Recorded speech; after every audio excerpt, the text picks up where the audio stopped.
आज की इस क्लास में सभी भक्तों का स्वागत है। अभी हम कीर्तन से स्टार्ट करेंगे। जय राधा माधव कुंज बिहारी, जय राधा माधव कुंज बिहारी,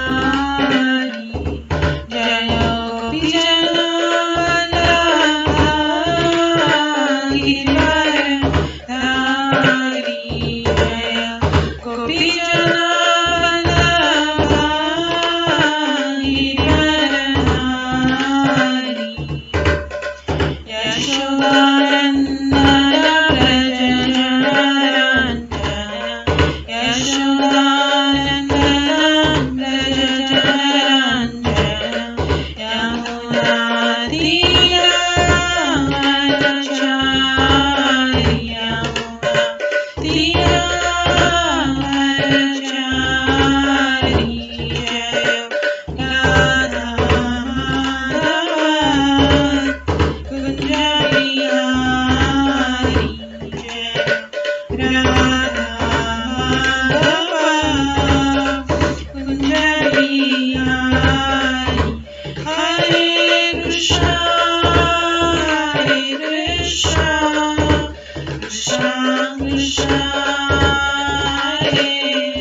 गौर प्रेमानंदे हरि हरि बोल। हरे कृष्णा। आज की इस क्लास में सभी भक्तों का स्वागत है। मंगलाचरण से स्टार्ट करेंगे। ॐ अज्ञानतिमिरन्दस्य ज्ञानाञ्जनशलाकया चक्षुरुन्मिलितं येन तस्मै श्रीगुरुवे नमः।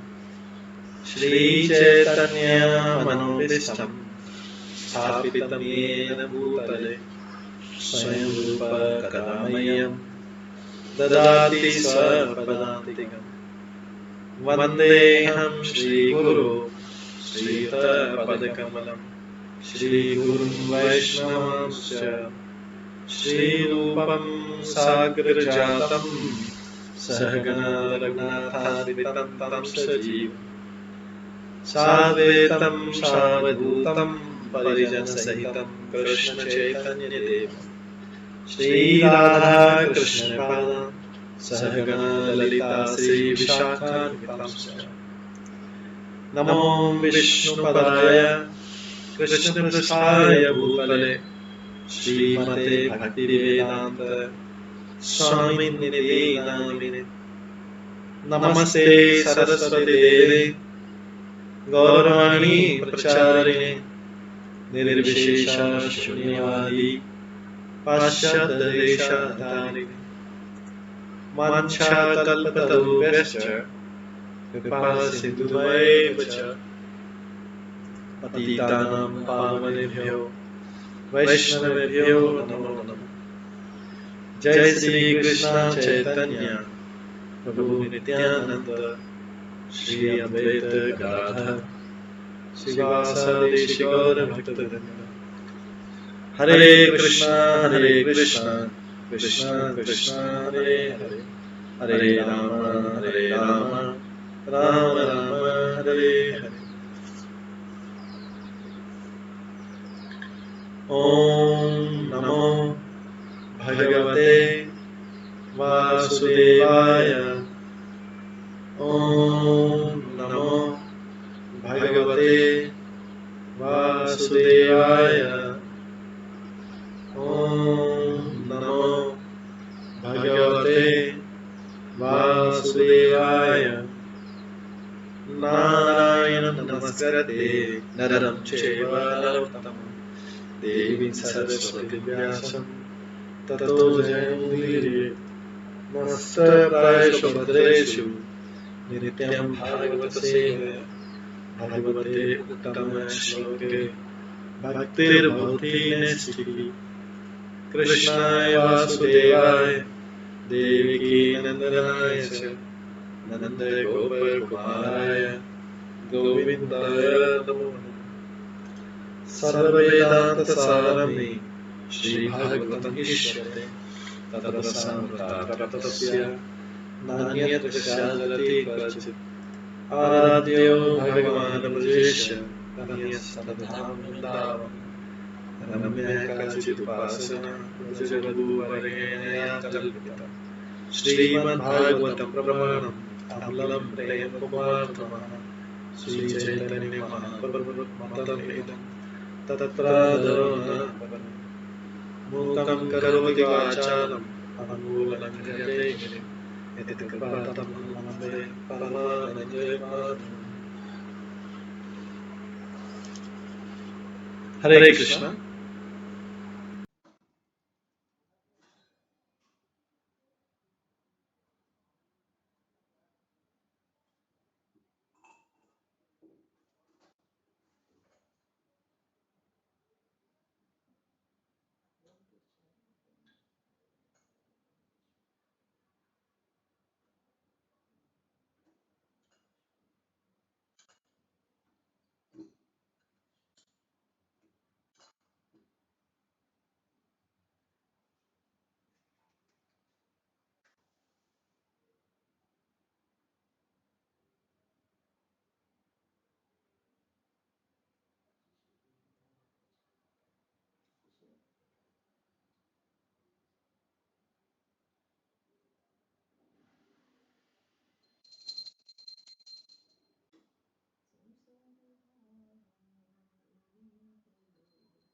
हरे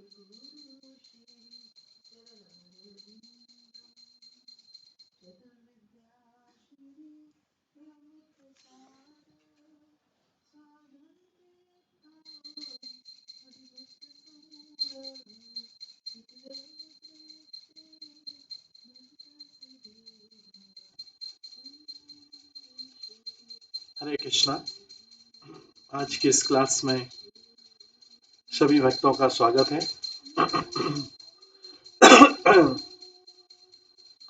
कल हम श्रवण कर रहे थे श्रीमद् भागवतम के तीसरे स्कंद के 28वें अध्याय से, जिसमें भक्ति साधना के लिए कपिल के आदेश थे। आज उसी के अंतर्गत हम आगे वर्णन करेंगे। कल हमने श्रवण किया था कि भगवान का यश वंदनीय है, भगवान का यश वंदनीय, भगवान का जितना गुणगान करें उतना उनकी कृपा है वंदनीय, क्योंकि उनका यश भक्तों के यश को बढ़ाने वाला है। तो भक्तों को अपना यश बढ़ाने की कोई जरूरत नहीं अलग से। कई बार सोचता है कि भक्त सोचता है कि मेरा यश भी बढ़ेगा, लेकिन उसमें लिखा है क्योंकि भगवान का यश भक्तों का यश बढ़ाने वाला है, ऑटोमेटिकली वो उसमें इंक्लूडेड है।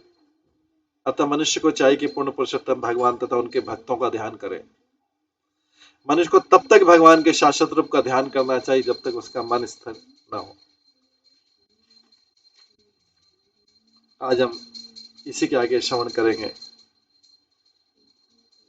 ये भी हमने श्रवण किया था कि जिस प्रकार भगवान के पवित्र नाम के जप से कोई भी पवित्र हो जाता है, उसी तरह पवित्र भक्त के नाम के जप मात्र से पवित्र हो जाता है। भगवान का शुद्ध भक्त तथा स्वयं भगवान अभिन्न है। इस प्रकार से कभी कभी पवित्र भक्त के नाम का जप संभव होता है। तो इस प्रकार हम देखते हैं कि ये जो है भगवान कपिल देव यहाँ पे भक्त और भगवान दोनों की महिमा को बता रहे हैं। भगवान की विशेषता है कि जो भक्त उनके कार्यकलापों से संबंधित होते हैं वे भी यश को प्राप्त करते हैं। भक्तों को तो ऐसी गिफ्ट में बोनस में मिल जाता है। भगवान की महिमा गाने से भक्त की महिमा अपने आपस में इंक्लूड हो जाती है। अर्जुन, प्रहलाद, जनक महाराज, बलि महाराज तथा अन्य भक्तों ने संन्यास आश्रम भी नहीं ग्रहण किया था। अर्जुन, प्रहलाद, जनक महाराज, बलि महाराज सभी संन्यास आश्रम नहीं ग्रहण किया था, अपितु ग्रस्त थे। और कुछ तो प्रहलाद महाराज तो बलि महाराज तो आसुरी परिवार में थे, तो भी भगवान की संगति के कारण में प्रसिद्ध हो गए। जो कोई भी भगवान के शाश्वत साहचर्य में रहता है, निरंतर उनके साथ में रहता है, वो भगवान के साथ यश का भागी होता है, उसका पार्टनरशिप अपने आप हो जाता है। निष्कर्ष निकाला कि योगी, सिद्ध योगी को सदैव भगवान के स्वरूप का दर्शन करते रहना चाहिए, और जब तक उसका मन इस प्रकार स्थिर नहीं हो जाता तब तक उसे योग का अभ्यास करते रहना चाहिए। आज हम 19वें श्लोक से स्टार्ट करेंगे, तीसरे स्कंद के 28वें अध्याय के 19 श्लोक से। स्थितं व्रजन्तं मासिन् शयानं वा गुहाशयं प्रेक्षणीय इहितं ध्यायेत् शुद्ध भावेन चेतसा। इस प्रकार भक्ति में सदैव तल्लीन रहकर योगी अपने अंतर में भगवान को खड़े रहते हुए, चलते, लेटते या बैठे हुए देखता है। जो सदैव भक्ति में सदैव तल्लीन रहकर वो अंतर में भगवान को खड़े होते हुए, चलते, लेटे या बैठे हुए देखता है, क्योंकि परमेश्वर की लीलाएं सुंदर तथा आकर्षक होती है। वो भगवान को हर कंडीशन में देखता है, चलते, लेटे, बैठते हुए, क्योंकि वो भगवान की भक्ति में लगा हुआ है। जैसे कोई अगर किसी माता का एक छोटा बालक, न्यूली बॉर्न बेबी हो, तो उसको रात में भी वही बेबी का चलना, उठना, रोना, ये करना, वही ध्यान पूरा, जब तक कि वो बड़ा नहीं हो जाए तब तक वो पूरा माइंड को कैप्चर कर लेगा। उसी तरीके से सोता, उठना, उसका हंसना, उसका रोना, उसका चिल्लाना, वो न्यूली बॉर्न बेबी का पूरा कैप्चर कर लेगा वो माता का माइंड। उसी प्रकार से भक्ति या योगी है जो भक्ति में सदैव तल्लीन रहता है, वो भगवान को खड़े हुए, लेटे बैठे हुए देखता है, क्योंकि परमेश्वर की लीलाएं सुंदर तथा आकर्षक हो। तो ये हमारे पर निर्भर करता है कि हम जगत की लीलाओं की तरफ आकर्षित होना चाहते हैं या भगवान की लीलाओं की तरफ, या भगवान की तरफ आकर्षित। जगत में जिस चीज का ध्यान किया जाएगा, हमारे रिश्तेदार संबंधी ये वो संतान, जिसका भी ध्यान किया जाएगा रात दिन, चाहे उसका सुख में या उसके दुख में ध्यान किया जाए, हम उसी में कैप्चर हो जाएंगे और उसी के अकॉर्डिंग हम बिहेवियर करेंगे। हमारा जो है बिहेवियर, व्यवहार उसके क्या, हम मन में क्या सोच रहे हैं। तो इस प्रकार जैसे भक्ति में सदैव तल्लीन रहकर योगी भगवान को ही खड़े होते, चलते, बैठते, देखते देखते। अगर किसी को किसी कारण से कुछ दुख का न्यूज आया या कुछ, तो वो क्या करेगा, उस तरह से व्यवहार करेगा। वो फिर उसको बीच में क्रोध आएगा, गुस्सा आएगा, क्योंकि उसको ऑलरेडी दुख है किसी चीज का। इस प्रकार से, क्योंकि वो उस परिस्थिति ने उसका मन को कैप्चर कर लिया, वो डिस्टर्ब था और भी उसको क्रोध आने लगा और इस प्रकार से उसका मन कैप्चर हो गया। तो हम यहाँ देखते हैं कि उसी प्रकार से कोई अगर व्यक्ति भगवान में कैप्चर हो जाए, भगवान के ध्यान में, उनका चलना उठना बैठना, उनकी लीलाओं का सुंदर, लीलाएं सुंदर आकर्षण, इनसे आकर्षण हो जाएगा, तो उसका बिहेवियर अलग होगा। तो इसलिए आसुरी प्रवृत्ति व्यक्तियों का बिहेवियर, व्यवहार अलग होता है और जो भगवान के भक्त होते हैं उनका व्यवहार अलग। तो तात्पर्य में प्रभुपाद लिखते हैं, अपने मन से भगवान के स्वरूप का ध्यान करने की क्रिया तथा भगवान की यश तथा लीलाओं के कीर्तन की क्रिया समान है। एकांत में ध्यान करो या भगवान की यश और लीलाओं का कीर्तन करो, उनका गुणगान करो या उनका श्रवण करो, एक समान है। अंतर केवल इतना है कि भगवान की लीलाओं को सुनना है, मन को स्थिर करना, मन के भीतर भगवान के रूप के ध्यान करने की अपेक्षा सरल है। ये श्रवण और कीर्तन इसलिए इस सरल है बजाय कि ध्यान करना। दोनों का फल एक ही है। अगर लीलाएं सुनने में भी केंद्रित है तो इसका मतलब ध्यान में, और ध्यान में बैठ के उनका स्मरण कर रहे हैं, वो भी एक। दोनों एक है। किसी तरीके से मन को लगना चाहिए भगवान, लेकिन मन को अगर दूसरी वस्तुओं में लगाया, व्यक्तियों में लगाया, व्यक्तियों के बारे में सोचने में लगाया, वस्तुओं के बारे में सोचने लगाया, तो मन जो है डिस्टर्ब रहेगा।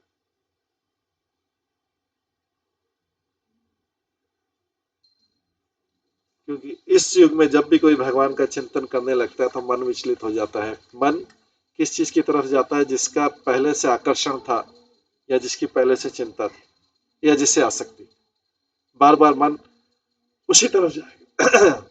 नेचुरली उस तरफ जाएगा। वहां कुछ प्रॉब्लम हुई या वहां कुछ हुआ तो उसके मन वहीं पे जाएगा। और नाना प्रकार की उद्विग्नता से मन के भीतर भगवान को देखने की विधि में गतिरोध आ जाता है। किंतु जब भगवान की दिव्य लीलाओं की प्रशंसा करते शब्दोच्चार किया जाता है, तो किसी तरीके से भक्त को या तो जप करके, बोल के या सुन के या उसका स्मरण करके जो है भगवान में मन लगाए रखना।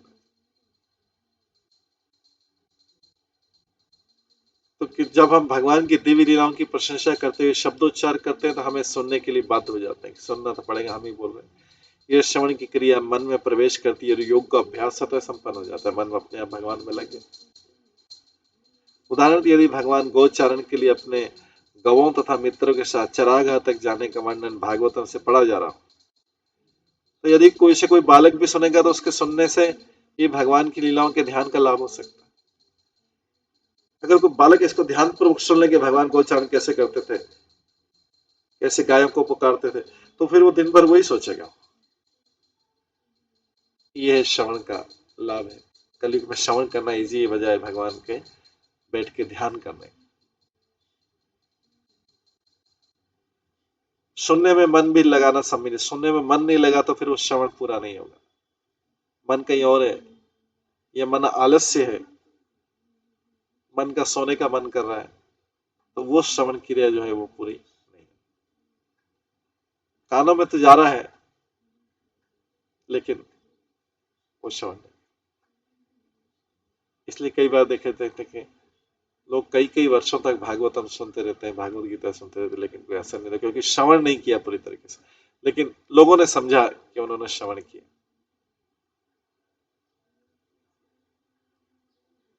तो सुनने में मन लगाना भी सम्मिलित है। भगवान चैतन्य संस्तुति की है कि इस कलयुग में मनुष्य को सदैव भगवत गीता का कीर्तन तथा श्रवण करना चाहिए। वे ये भी कहते हैं कि महात्माओं को चाहिए कि वे भगवान की महिमा के कीर्तन में लगे रहें। जिससे अन्य लोग सुन करके वैसा ही लाभ उठा सके। योग के लिए भगवान की दिव्य लीलाओं का चाहे वह खड़े हो, चलते हो, लेटे हो, ध्यान अवश्य।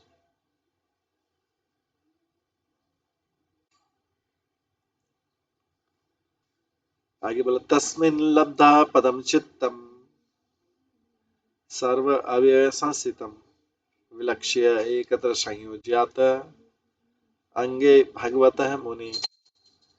भगवान के नित्य रूप में अपना मन स्थिर करते समय योगी को चाहिए कि वे समस्त भगवान के समस्त अंगों पर एक साथ ही विचार न करके भगवान के एक एक अंगों पर मन को स्थिर करें। दर्शन करने का भी यही तरीका है भगवान।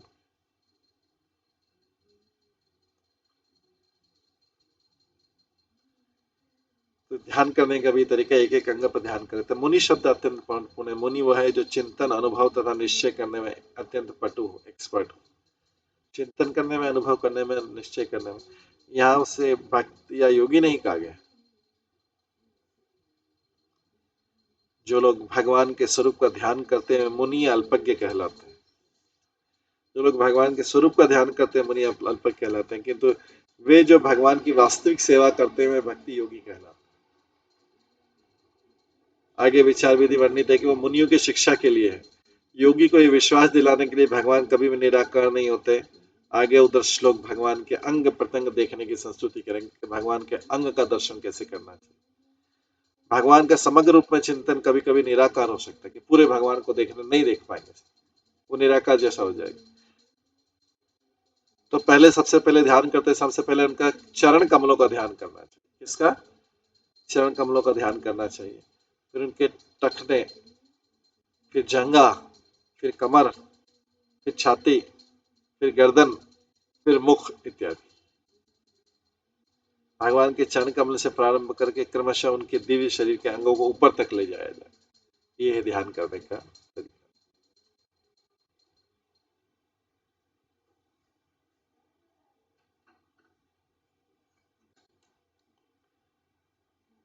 कई बार हम भगवान के दर्शन करते हैं, हमारा सबसे पहले ध्यान जाता है ड्रेस की तरफ, क्योंकि ड्रेस अगर विशेष हुई, विशेष आकर्षण, तो ड्रेस का आकर्षण सबसे पहले जो है भगवान के चरणों से ध्यान करके फिर उसके बाद में उनके अलग अलग अंगों में ध्यान करना चाहिए। आगे यही चीज श्लोक में लिखी हुई है।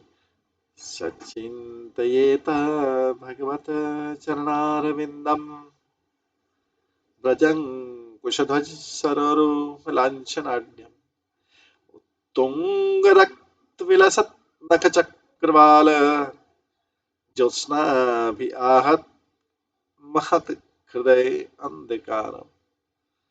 भक्त को चाहिए कि वो सर्वप्रथम अपना मन भगवान के चरण कमलों में केंद्रित करे। भक्त को चाहिए कि सर्वप्रथम वो अपना मन भगवान के चरण कमलों में केंद्रित करे। जो वज्र, अंकुश, ध्वजा तथा कमल के चिन्हों से सुशोभित रहते। भगवान के चरण चिन्हों में क्या है? वज्र है, अंकुश है, ध्वजा है, कमल है, और भी बहुत सारी चीजें। टोटल दोनों मिला के भगवान के लेफ्ट और राइट चरण कमल मिला के 19 चिन्ह होते हैं भगवान के तलवे में। सुंदर मणिक से उनकी नाखून की शोभा चंद्रमंडल से मिलती जुलती है और हृदय के गहन तम को दूर करने वाली। भगवान के जो नाखून की शोभा है वो प्रकाशमान है, चंद्रमंडल से मिलती है और हृदय के गहन तम को दूर करने वाली। मायावादी का कहना है कि वो मायावादी कहता है कि परम सत्य के निराकार अस्तित्व को अपने मन में स्थिर कर पाने में अक्षम रहता है। अतः किसी भी रूप की कल्पना करके उसे कल्पित रूप में मन को स्थिर करना चाहिए, क्योंकि यहाँ ऐसी विधि स्थित संस्तुत नहीं की। अब वो मायावादी को रूप तो पता नहीं है, वो क्या करता है, इसलिए शून्य की तरफ ध्यान देता है, शून्य में ध्यान कर, क्योंकि उसको रूप पता नहीं, वो कल्पना करता है। कल्पना सदैव कल्पना ही रहती और इससे कल्पना ही प्रतिफलित होती। कल्पना करके कल्पना करेंगे तो कल्पना ही प्रतिफलित होगी। तो भक्त ज्यादा कुछ कल्पना ही नहीं करता। भक्त रियलिटी में जीता है, वास्तविकता में जीता है। जो अभक्त है या मायावादी, वो सोचता रहता है मैं, और जो अभक्त है वो तो अपने सुख के बारे में सोचता रहता है, मैं और मेरे संबंधी सब लोग कैसे सुखी हूं, क्या करूं ऐसा कि मैं सुखी हूं। भक्त सोचता है भगवान कैसे सुखी हूं। मेरे दोनों का ऑब्जेक्टिव अलग अलग, सबका ऑब्जेक्टिव अलग अलग है। भक्त सोचता है मैं भगवान को कैसे सुखी करूं, प्रसन्न करूं। अभक्त सोचता है मैं कैसे प्रसन्न रहूं और मेरे संबंधी कैसे प्रसन्न है। निराकारवादी सोचता है कि भगवान का ध्यान लगा के जो है, भगवान के शून्य में ध्यान लगा कि मैं कैसे आनंद पाऊं। तो जो निराकारवादी और अभक्त है, दोनों अपने आनंद के लिए कार्य करते हैं। एक ऊंचा लेवल यूज कर रहा है शून्य का ध्यान करके, दूसरा अपनी इंद्रियों का ध्यान करके सुख पाने का प्रयास कर रहा है। लेकिन जो भक्त है हमेशा अपनी इंद्रियों को भगवान में लगा के भगवान को सुख देने का, तो एक सुख देने का प्रयास कर रहा है और एक सुख लेने का प्रयास कर रहा है।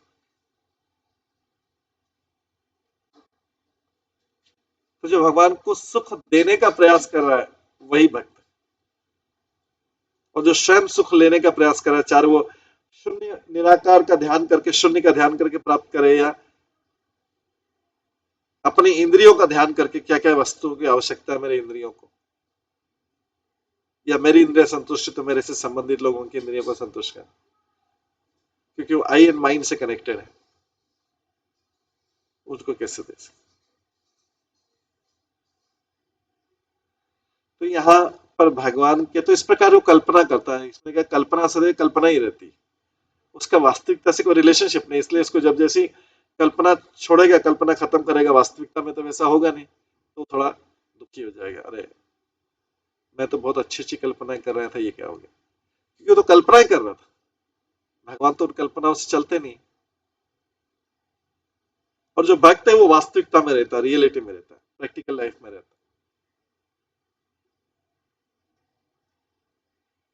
तो यहाँ पर भगवान के शाश्वत रूप का सुस्पष्ट वर्णन दिया गया है। भगवान के चरण तल को वज्र, पताका तथा कमल तथा अंकुश की आकृति से मिलने वाली स्पष्ट रेखाओं से युक्त अंकित किया गया है।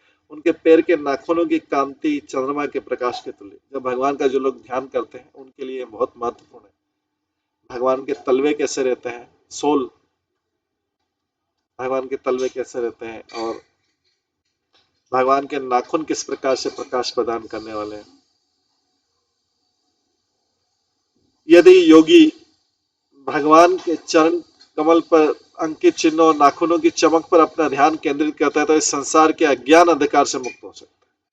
खाली नाखूनों पर केंद्रित करने से संसार के अज्ञान अंधकार से मुक्त हो सकता है। यह मुक्ति ध्यान से नहीं अपितु भगवान के नाखूनों की कांति से उत्पन्न होती और प्रकाश के दर्शन से प्राप्त होती। दूसरे शब्दों में यदि कोई संसार के अज्ञान के अंधकार से छूटना चाहता है तो उसे पहले अपना मन भगवान के चरण कमलों में स्थिर करना चाहिए।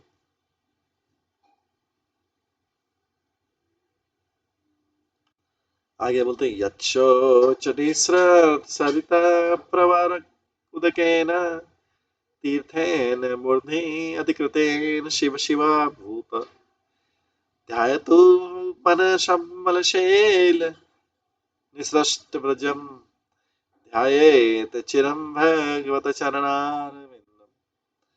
पूज्य शिव जी भगवान के चरण कमलों के प्रक्षालित जल से उत्पन्न गंगा नदी के पवित्र जल को अपने सिर पर धारण करते हुए और भी पूज्य हो जाए।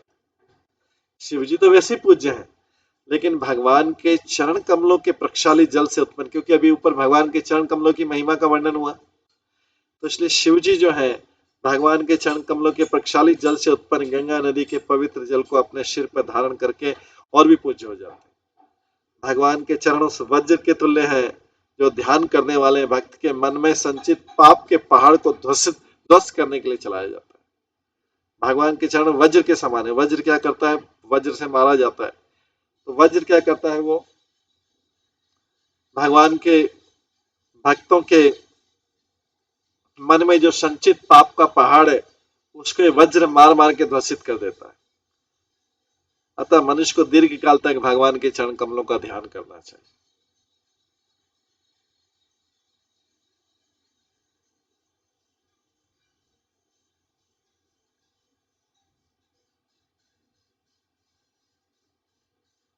तात्पर्य श्लोक में शिव जी की स्थिति का विशेष वर्णन हुआ है। निर्विशेषवादी का सुझाव है कि परम सत्य के कोई रूप नहीं होता, अतः वह विष्णु या शिव या देवी दुर्गा या उसके पुत्र गणेश के किसी भी स्वरूप की समान रूप से कल्पना कर सकता है, किंतु भगवान वस्तुतः हर प्राणी के परम स्वामी। चैतन्य चरितामृत में कहा गया, एकले ईश्वर कृष्ण आर सब भृत्य, कृष्ण ही परमेश्वर है, अन्य सभी जिनमें शिव तथा ब्रह्मा भी सम्मिलित कृष्ण के दास है। अन्य देवताओं की तो बात ही नहीं उठती। यहाँ पर इसी सिद्धांत का वर्णन हुआ कि शिव जी इसलिए महत्वपूर्ण है क्योंकि वे अपने सिर के ऊपर पवित्र गंगा जल धारण करते हैं, जिसका उद्गम भगवान विष्णु का चरण प्रक्षालन है। हरि भक्ति विलास में सनातन गोस्वामी कहते हैं कि जो मनुष्य परमेश्वर तथा देवताओं को जिसमें शिव जी तथा ब्रह्मा भी आते हैं समान स्तर पर रखता है, तो वो पाखंडी या नास्तिक हो जाता है। हमें कभी नहीं सोचना चाहिए कि भगवान विष्णु तथा सारे देवता एक समान है। इस श्लोक की एक महत्वपूर्ण बात है कि अनादिकाल से भौतिक शक्ति के संसर्ग में रहने से बद्ध जीव का मन प्रकृति पर अधिकार जमाने की इच्छा रूपी मल का ढेर उठाए, क्योंकि अनादिकाल से उठाया हुआ प्रकृति उसका ढेर उठाया, तो उसकी हर बार आसक्ति, नेचुरल आसक्ति उसी तरफ जाएगी। भगवान के ध्यान करने में, भगवान का जप करने में, भगवान के बारे में सुनने में उसको बहुत जोर लगाना पड़ेगा, क्योंकि उसका मन जो है नेचुरली जिस चीज की इतने टाइम से प्रैक्टिस है, इतने जन्मों से प्रैक्टिस है, उसी तरफ नेचुरली स्वाभाविक, अगर उसको पकड़ेगा नहीं करेगा तो हो जाएगा। तो जो मनुष्य रहता है इस संसार में हर चीज को नियंत्रित करना चाहता है, कंट्रोल करना चाहता है। अपने शरीर से नियंत्रित करता है, अपने मन से नियंत्रित करना चाहता है, अपनी वाणी से नियंत्रित करना चाहता है, हर चीज को एक्सेप्ट एक चीज को छोड़ के, जिसको नियंत्रित करना नहीं चाहता, मन को नियंत्रित नहीं करना चाहता, मन को श्रवण में लगाना नहीं चाहता, मन को जप में लगाना नहीं चाहता, उसके अलावा वो सारे संसार को कंट्रोल करना चाहता, अपने वाणी से, मन से और शरीर से।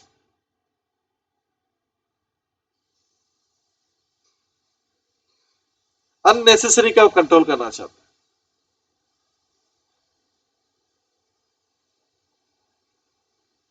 लेकिन कंट्रोल होना नहीं चाहता, मन को कंट्रोल नहीं करना चाहता, उसका मन इधर उधर भागता रहता है। जो संसार के कंट्रोल में जो संसार के कंट्रोल में रहता है, तो मन को कंट्रोल करने की हैबिट पड़ गई, मन को कंट्रोल होने की हैबिट नहीं है, मन को कंट्रोल करने की। मन कंट्रोल होना नहीं चाहता, मन दूसरों को कंट्रोल करना चाहता है, अपने मन से, शरीर से और वाणी से।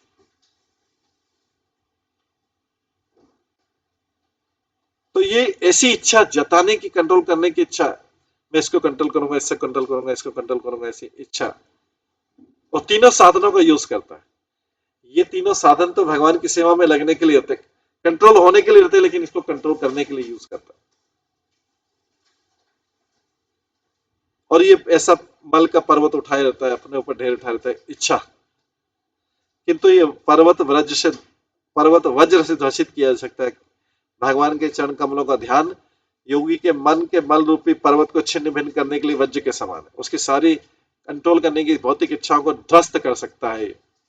भगवान के चरण कमल पाउडर कर सकता है।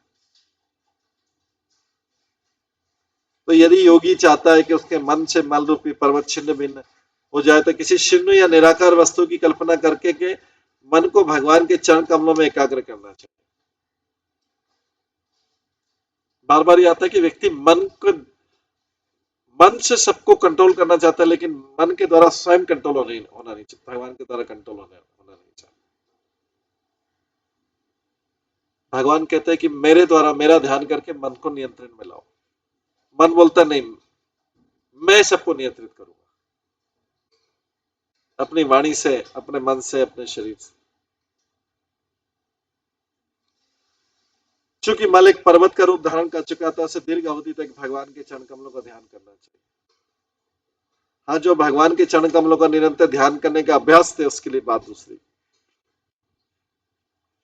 भक्तगण भगवान के चरण कमलों में इस प्रकार स्थिर रहते हैं कि वे अन्य किसी वस्तु का चिंतन ही नहीं कर पाते।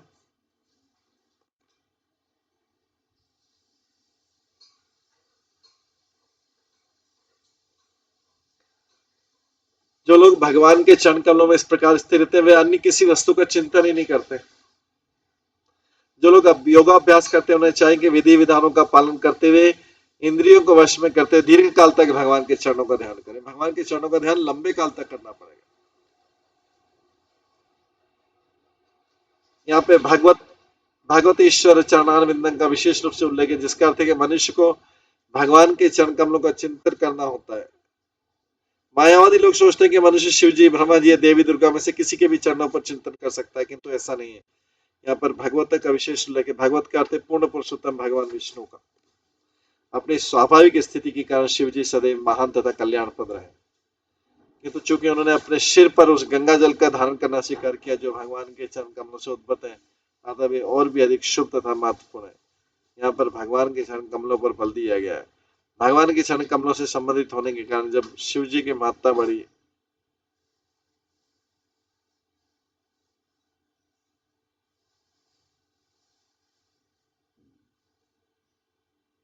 तो सामान्य जीवों के विषय में क्या कहा जाए। भगवान के चरण कमलों का ध्यान करने से शिव जी महत्वपूर्ण हो जाते हैं। शिव जी इसलिए महत्वपूर्ण है कि भगवान के चरण कमलों का ध्यान करते हैं।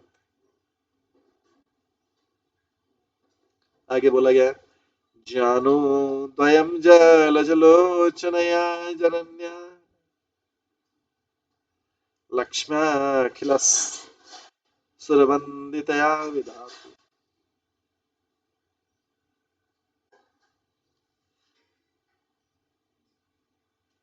उर्वो निधाय करपल्लवरोचिषा यत् सन्लालितं हृदि विभो भवस्य कुर्यात्।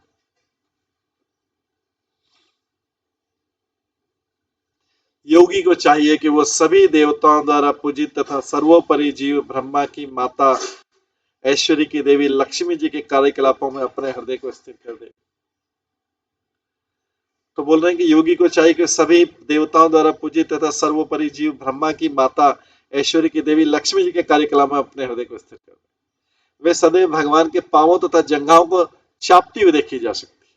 तो लक्ष्मी जी से क्या प्रेरणा मिली, लक्ष्मी जी का कार्यकलापों को क्यों ध्यान करने का बोला, क्योंकि लक्ष्मी जी सदैव भगवान के पांवों और जंघाओं को चापती हुई देखी जा सकती, मतलब उनको दबाती हुई, उनको उनकी मसाज करती हुई, उनको दबाती हुई देखी जा सकती है। भगवान के चरण, हालांकि लक्ष्मी देवी एक रूप में भगवान के वक्षस्थल में भी रहती है, एक स्वर्ण रेखा के रूप में, लेकिन उनको ये ज्यादा पसंद आता है कि वो भगवान के चरण कमलों, क्योंकि ये भगवान के चरण कमल अगर वो छोड़ दे लक्ष्मी जी तो सारे भक्त ले लेंगे उनके चरण कमल। और तुलसी महारानी से तो वैसे ही कंपटीशन चलती रहती है, तुलसी महारानी तो भगवान के चरण कमलों में ही लगी रहती। तो लक्ष्मी जी भगवान के चरण कमलों को किसी भी प्रकार से छोड़ना नहीं चाहती, चाहे वक्षस्थल में भी निवास करती। तो लक्ष्मी जी की ये, इसलिए लक्ष्मी जी के कार्यकलापों के द्वारा लक्ष्मी जी वे सदैव देवी भगवान के पांवों तथा जंघाओं को चापती हुई, मतलब दबाती हुई देखी जा सकती है। इस प्रकार वे सावधानी के साथ उनकी सेवा करती। तात्पर्य, ब्रह्मा इस ब्रह्मांड के नियुक्त स्वामी है। चूंकि गर्भोदक्षा विष्णु उनके पिता है, अतः लक्ष्मी जी स्वतः उनकी माता हुई, ब्रह्मा जी की माता हुई लक्ष्मी। लक्ष्मी जी समस्त देवों तथा अन्य लोकों के वासियों द्वारा पूजित। मनुष्य भी ऐश्वर्य की देवी से वर प्राप्त करने के इच्छुक रहते हैं। ये लक्ष्मी जी गर्भोदक्षा भगवान नारायण के चरण तथा जंघा चापने में सदा व्यस्त रहती। और यहाँ पर ब्रह्मा को लक्ष्मी पुत्र बताया गया है। हालांकि वह लक्ष्मी जी के गर्भ से उत्पन्न नहीं हुए, लेकिन क्योंकि गर्भोदक्षा विष्णु के कमल से उत्पन्न हुए, उनकी नाभि से, तो और उनकी पत्नी है लक्ष्मी जी, तो इसलिए लक्ष्मी जी उनकी माता हुई ब्रह्मा जी। ब्रह्मा जी का जन्म साक्षात भगवान के उदर से होता है। गर्भोदक्षा विष्णु के उदर से कमल फूल निकलता है, उसी से ब्रह्मा का जन्म होता है। भगवान की जांघें दबाती हुई लक्ष्मी जी को सामान्य पत्नी का आचरण नहीं समझना चाहिए, कि सामान्य पत्नी जैसे जो पैर दबाती है वैसा नहीं समझना चाहिए। भगवान सामान्य पुरुष तथा स्त्री के आचरण से परे हैं। वे अभवस्य शब्द महत्वपूर्ण, क्योंकि ये बताता है कि भगवान लक्ष्मी जी की सहायता के बिना ही भगवान है, उनको लक्ष्मी जी की सहायता नहीं चाहिए पुत्र उत्पन्न करने के लिए। ब्रह्मा जी को कमल से उत्पन्न कर दिया, नाभि से। क्योंकि दिव्य आचरण संसारी आचरण से भिन्न होता है। जो डिवाइन बिहेवियर है वो मटेरियल बिहेवियर से अलग होता है। अतः यहाँ नहीं मान लेना चाहिए कि भगवान अपनी पत्नी से वैसे ही सेवा करवाते हैं जिस प्रकार देवता और मनुष्य अपनी पत्नी से चरण दबा के सेवा करवाते हैं। ये लक्ष्मी जी वैसी सेवा नहीं करती। जो कोई साधारण मनुष्य अपनी पत्नी से चरण दबाए या करे, या देवता लोग, भगवान ऐसी सेवा नहीं करवाते। लक्ष्मी जी भगवान की सदा कृपा प्राप्त करने के लिए और स्वयं को भगवान को आनंद देने के लिए स्वयं चरण दबा के आनंदित, इसलिए लक्ष्मी जी भगवान की सेवा, उनको आनंद प्रदाता सोर्स केवल भगवान।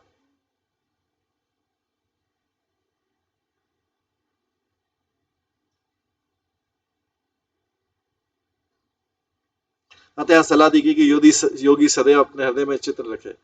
भक्त सदा ही लक्ष्मी तथा नारायण के बीच से संबंध का चिंतन करता है। अतः वह निर्विशेषवादी तथा शून्यवादी की तरह मानसिक ध्यान नहीं करता, एक्चुअल में करता है। भाव का अर्थ है जो भौतिक शरीर स्वीकार करे, तथा अभाव का अर्थ है जो भौतिक शरीर स्वीकार न करे किंतु मूल आध्यात्मिक शरीर में प्रकट हो। भगवान नारायण किसी भौतिक वस्तु से नहीं जन्मे।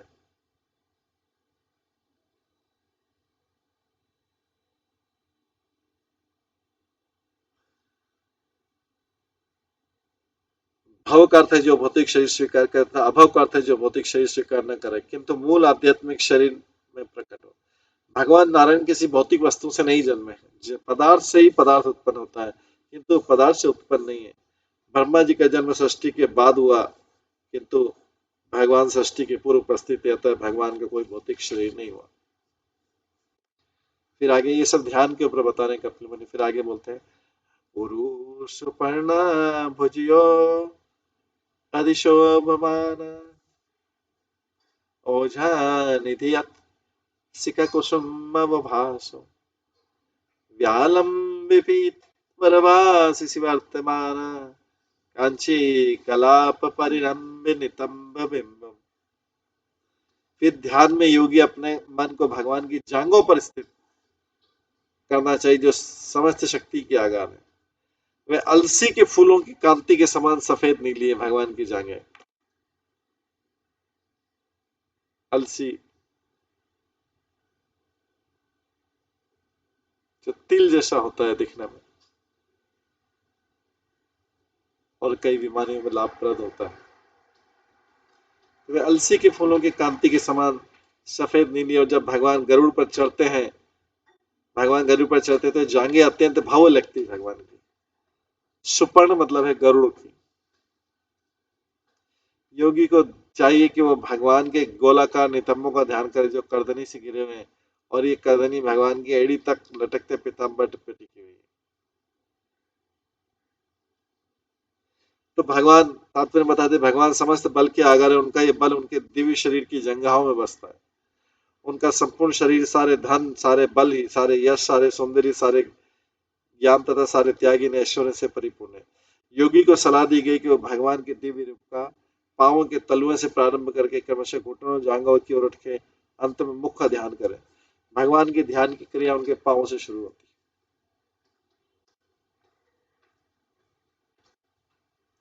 भगवान के दिव्य रूप का वर्णन मंदिरों में अर्च विग्रह अथवा मूर्ति द्वारा सही सही प्रदर्शित होता है। भगवान के दिव्य रूप का वर्णन जो है मंदिरों में अर्च विग्रह तथा मूर्ति द्वारा सही सही प्रदर्शित होता है। सामान्य भगवान की मूर्ति का अधो भाग पीले रेशमी वस्त्र से ढका रहता है। भगवान के नीचे, कमर के नीचे का भाग पीले वस्त्र से, पीताम्बर से ढका रहता है। ये वैकुंठ वेश अथवा भगवान द्वारा आध्यात्मिक जगत में धारण किए जाने वाला वेश। यह वस्त्र भगवान के टखनों तक लटकता है, नीचे पैर के नाखूनों तक लटकता है। इस प्रकार चूंकि योगी को अनेक दिव्य वस्तुओं पर ध्यान लगाना होता है, तो कोई कारण प्रतीत नहीं होता है कि वह किसी और काल्पनिक वस्तु का ध्यान करे, जैसा कि निराकारी तथा कथित योग में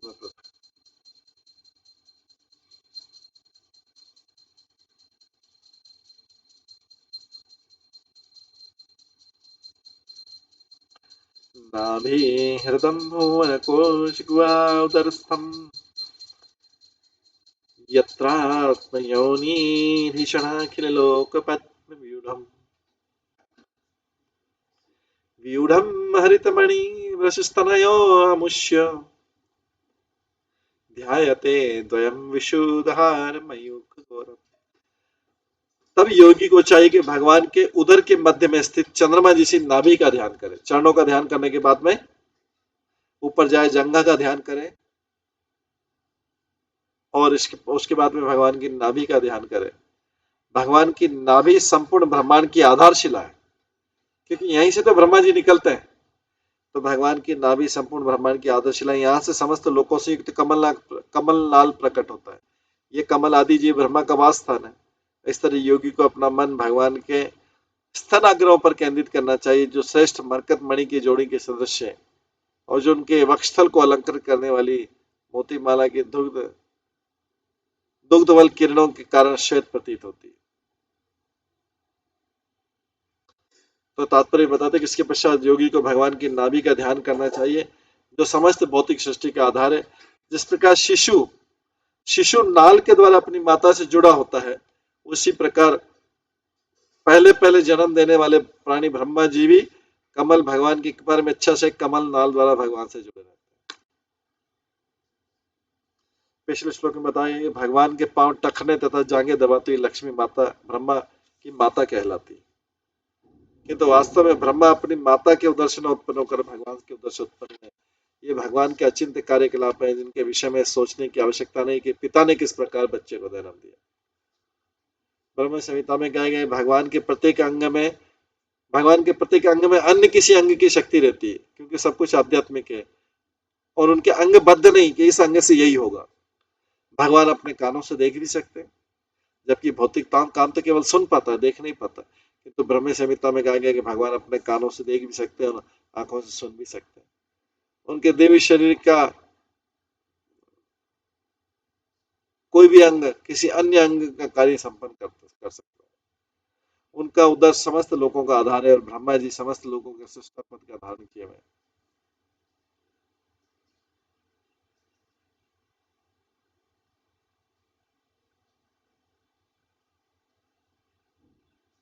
उनका देवी शरीर का कोई भी अंग किसी अन्य अंग का कार्य संपन्न कर सकता है, भगवान की सबसे बड़ी बात है। उनका उदर समस्त लोगों का आधार है। ब्रह्मा जी समस्त लोगों के सृष्टा का पद धारण किए हुए, किंतु उनकी अभिकल्पना शक्ति भगवान के उदर से उत्पन्न होती है। उनकी जो भी सोचते करते हैं भगवान के उदर से उत्पन्न होता है। मोतियों की माला जिसमें भगवान के शरीर का ऊपरी भाग अलंकृत होता है, वो भी आध्यात्मिक है। अतः योगी को सलाह दी जाती है कि उनके वक्षस्थल को अलंकृत करने वाली मोतियों की श्वेत द्युति को भी निहारें।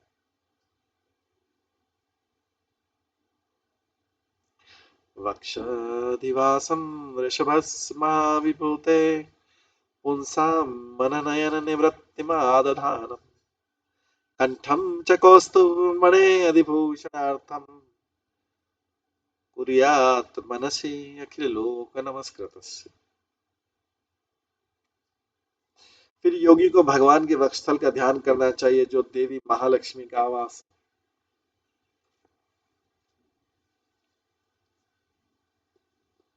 भगवान का वक्षस्थल मन के लिए समस्त दिव्य आनंद तथा नेत्रों को पूर्ण संतोष प्रदान करने वाला है। तभी योगी को अपने मन में संपूर्ण विश्व द्वारा पूजित भगवान की गर्दन का ध्यान करना चाहिए।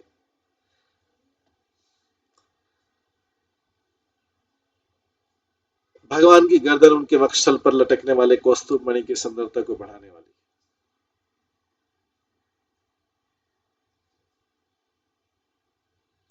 तात्पर्य उपनिषदों का कथन है कि भगवान की विविध शक्तियां उत्पत्ति, पालन तथा संहार के कार्यों में लगी रहती है।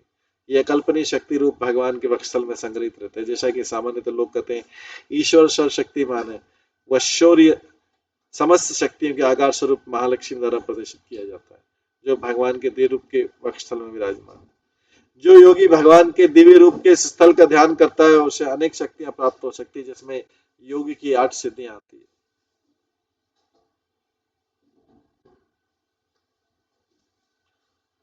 यह भी कहा गया कि भगवान की गर्दन की सुंदरता से कौस्तुभ मणि की शोभा बढ़ती है, न कि मणि से गर्दन की।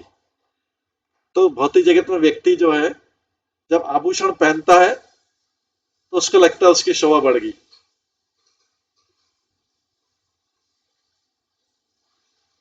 जब नए नए प्रकार के आभूषण पहनता है या वस्त्र पहनता है तो उससे लगता है कि उसकी शोभा बढ़ गई। यहाँ पे विपरीत है कि उन वस्त्रों के आभूषण की शोभा बढ़ जाती है अगर वो भगवान पहने तो।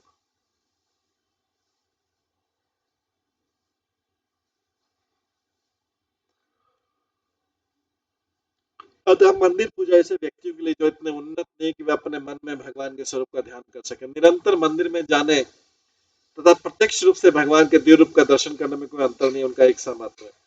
योगी को यह लाभ है कि वो कहीं भी एकांत स्थान में बैठकर भगवान के स्वरूप का ध्यान कर सकता है, किंतु जो कम उन्नत व्यक्ति है,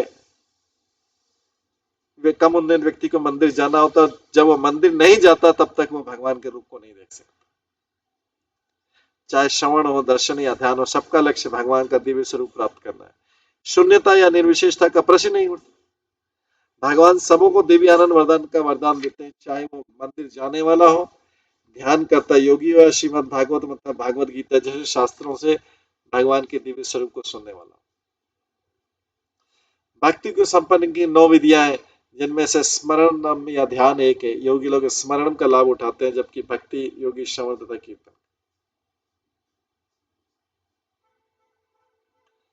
बाहुंश मंदर गिरे परिवर्तनेन निर्णित बाहु बलयान लोकपालन संचितयेन्दश शतरं महासतेजम् शंखम च तत्कर सरोहराज हंसम। इसके बाद योगी को भगवान की चारों भुजाओं का ध्यान करना चाहिए। एक एक करके ऊपर आ रहा है। चारों भुजाओं का ध्यान करना चाहिए, जो प्रकृति के विभिन्न कार्यों का नियंत्रण करने वाले देवताओं की समस्त शक्ति के स्रोत है। फिर योगी चमचमाते उन आभूषणों पर मन को केंद्रित करे।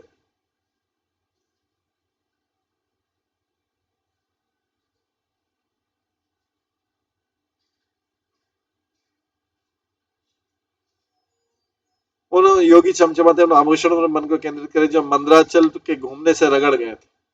उसे चाहिए कि भगवान के चक्र का भी ठीक से चिंतन करें, जो 1000 आरों से तथा असहनीय तेज से युक्त। साथ ही वो शंख का ध्यान करे, जो उनकी कमर सदृश हथेली में हंस सा प्रतीत होता है। तात्पर्य पूर्ण पुरुषोत्तम भगवान के बाहुओं से विधि तथा व्यवस्था के सारे विभाग उद्भूत होते हैं। ब्रह्मांड की विधि व्यवस्था विभिन्न देवताओं के हाथ में, यहाँ पर कहा गया कि वो भगवान के बाहुओं से उत्पन्न होता है। यहाँ पर मंद्राचल का उल्लेख है, क्योंकि जब समुद्र मंथन हो रहा था तो एक तरफ असुर थे और दूसरी तरफ देवता थे। मंद्राचल को उन्होंने मथानी बनाया था। भगवान अपने कच्छप अवतार में इस मथानी के लिए धुरी बने, फलस्वरूप मंद्राचल के घूमने से उनके आभूषण चमक गए। दूसरे शब्दों में भगवान की बाहुओं के आभूषणों की चमक ऐसी थी मानो हाल ही में उनकी पॉलिश की गई है। भगवान के आभूषणों की चमक ऐसी। भगवान के हाथ का चक्र सुदर्शन चक्र कहलाता है। इसमें 1000 तीलियां हैं। योगियों को सलाह दी जाती है कि प्रत्येक तीली का आरे का ध्यान रखें, ध्यान करें। उन्हें भगवान के दिव्य रूप के प्रत्येक संगठन का ध्यान करना चाहिए। भगवान के हर अंग का ध्यान रखना चाहिए। सुदर्शन चक्र का भी, क्योंकि सुदर्शन चक्र भी भगवान का पार्षद है।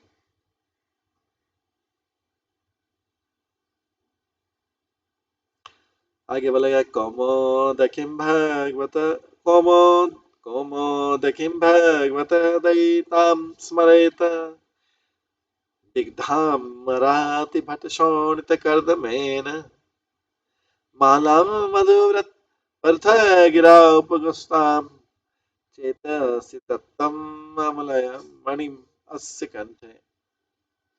योगी को चाहिए कि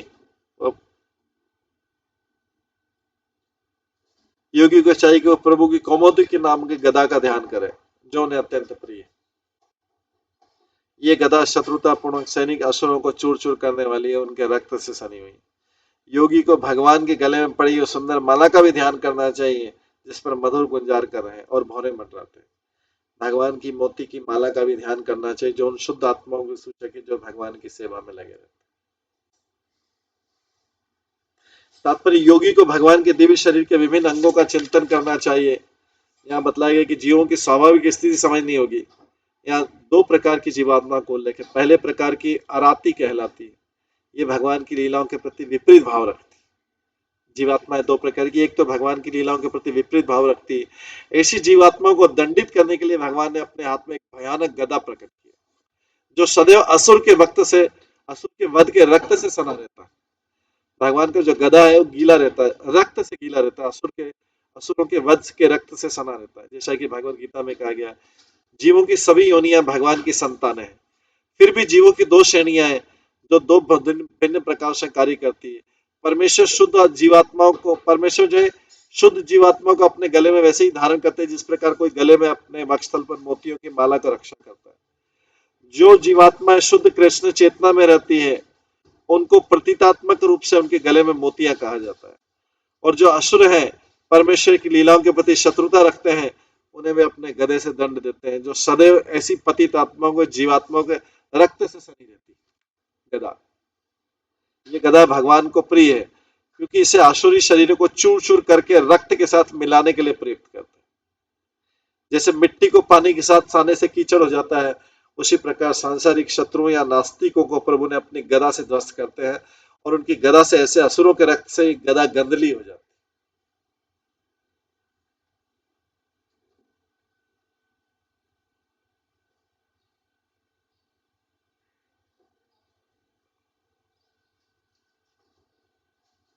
आगे बोला गया, भक्त्यानुकंपित ध्याये गुहितमूर्ते संचिन्तयेन भगवत वदान्यरविन्दम् यत विस्फुरणं मकरकुण्डलवल्गितेन विद्योतितः अमलकपोलमुदारनासम्।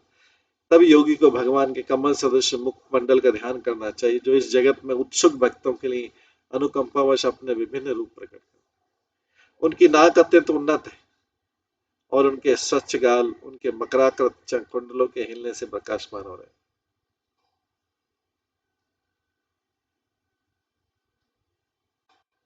ये भगवान की शोभा का वर्णन है। तो तात्पर्य भगवान अपने भक्तों के लिए प्रगाढ़ अनुकंपा के वशीभूत होकर भौतिक जगत में अवतरित होते हैं। इस जगत में भगवान के अवतार लेने के दो कारण हैं। जब जब धर्म के पालन में त्रुटि आती है और अधर्म की प्रधानता रहती, तो भगवान अपने भक्तों की रक्षा करने तथा भक्तों के विनाश के लिए अवतरित होते हैं। जब वे प्रकट होते हैं तो उनका मुख्य प्रयोजन भक्तों को सांत्वना प्रदान करना है। असुरों को नष्ट करने के लिए उन्हें स्वयं आने की आवश्यकता नहीं, क्योंकि उनके अनेक पार्षद हैं। यहाँ तक कि उनकी माया में इतनी शक्ति होती है कि उनका वध कर दें। भगवान को असुरों के लिए आने के लिए इतनी आवश्यकता नहीं, किंतु जब वे अपने भक्तों पर दया दिखाने आते हैं तो चलते चलते अभक्तों का भी वध कर देते, चलते चलाते अभक्तों का भी वध कर देते। जब भक्तों पर दया दिखाने आते हैं तो चलते चलाते अभक्तों का भी वध कर देते। भगवान सदैव ऐसे रूप में प्रकट होते हैं।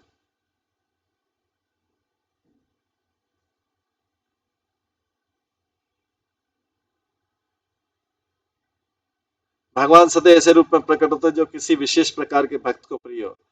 भगवान के लाखों रूप है किंतु वे सब एक हैं, जैसा कि ब्रह्म संहिता में कहा गया है, अद्वैतम अच्युतम अनादि अनंत रूपम। भगवान के सभी रूप एक हैं, किंतु कुछ भक्त उन्हें राधा कृष्ण के रूप में देखना चाहते हैं, कुछ सीताराम के रूप में, अन्य भक्त लक्ष्मी नारायण के रूप में देखना चाहते हैं, तो दूसरे लोग चतुर्भुज नारायण वासुदेव के रूप में देखना चाहते हैं। जो जिस रूप में भगवान को पसंद करता है भगवान वैसा रूप धारण कर लेता है। भगवान के असंख्य रूप है, किंतु वे उस एक ही रूप को जो भक्तों को प्रिय उसमें अवतरित होते हैं। तो योगी को सलाह दी जाती है कि भक्तों के द्वारा मान्य रूपों को ही ध्यान करे, कोई काल्पनिक रूप नहीं बना ले। आज मैंने सपने में ऐसा भगवान का रूप बना लिया। वस्तु योगी को भगवान के उस रूप का ध्यान करना चाहिए जिसका अनुभव भगवान के शुद्ध भक्त ने किया हो। यहाँ पे योगी का अर्थ है भक्त, योगी का अर्थ है भक्त। जो योगी शुद्ध भक्त नहीं उसे उन्हें भक्तों के पद चिन्ह पर चलना चाहिए। और यहाँ पर इसका विशेष रूप से उल्लेख है कि योगी को इस प्रकार से मान्य रूप का ध्यान करना चाहिए। शास्त्रों में जो रूप है उसका ध्यान करना चाहिए, कोई मनगढ़ंत रूप का ध्यान नहीं करना चाहिए। योगी को इस प्रकार से मान्य रूप का ध्यान करना चाहिए, वो भगवान के किसी रूप को मन से नहीं बना सकते। इस प्रकार से हम देखते हैं कि कपिल मुनि अपनी माता देवहूति को ये शिक्षा दे रहे भगवान की भक्ति साधना के बाद, और योग कैसे करने चाहिए, योग साधना के द्वारा भगवान को कैसे प्राप्त किया जा सकता।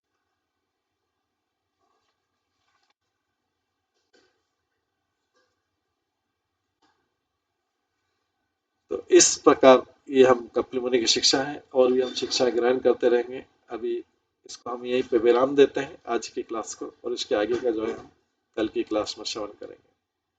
सभी भक्तों का बहुत बहुत धन्यवाद। सब भक्तों के लिए एक बार हम हरे कृष्ण महामंत्र का जप करते हैं। हरे कृष्णा कृष्णा कृष्णा हरे हरे, हरे राम राम राम हरे। श्रीमद् भागवतम महापुराण की जय। श्री प्रभुपाद की जय। सभी भक्त गणों की जय। हरे कृष्णा।